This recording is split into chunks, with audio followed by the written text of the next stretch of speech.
নতুন অধ্যায় শুরু করলেন ঐশ্বরিয়া রায়। বলিউডের তারকা দম্পতি ঐশ্বরিয়া রায় ও অভিষেক বচ্চনের বিচ্ছেদ গুঞ্জন নিয়ে গত 1 বছর ধরেই সরগরম সোশ্যাল মিডিয়া। যদিও নিজেদের সম্পর্কের সমীকরণ নিয়ে দুজনেই নীরব, তবে নিন্দুকের মুখে ছাই দিয়ে ফের কাজে ফিরেছেন প্রাক্তন এই বিশ্বসুন্দরী। বলিউড হাঙ্গামার প্রতিবেদন অনুযায়ী অবশেষে সেই প্রতীক্ষার যেন অবসান হতে চলেছে। মেকআপ আর্টিস্ট আদ্রিয়ান জ্যাকবের পোস্ট করা ছবি তেমনই ইঙ্গিত দিচ্ছে। সম্প্রতি ঐশ্বরিয়ার সঙ্গে শুটিং সেট থেকেই একটি ছবি পোস্ট করেছেন জ্যাকব, সঙ্গে ক্যাপশনে লেখেন, কাজের জায়গায় ঐশ্বরিয়ার সঙ্গে একটা ভালো দিন কাটলো, তবে কি কাজ সে বিষয়ে কিছুই জানাননি তিনি। আর এই ছবি দেখে নেটপাড়ায় ঐশ্বরিয়ার ভক্তরা শুভেচ্ছায় ভরিয়ে দিচ্ছেন।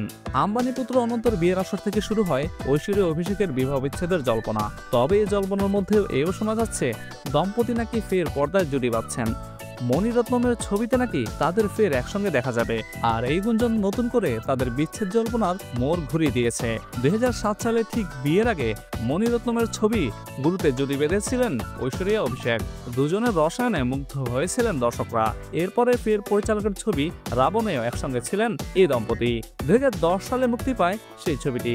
আর এবার 14 বছর পর ফের বচ্চন দম্পতির জন্য একটি চিত্রনাট্য খুঁজে পেয়েছেন মণিরত্নম। তবে এখনো এ নিয়ে কোনো প্রতিক্রিয়া দেননি ঐশ্বরিয়া কিংবা অভিষেক কেউই।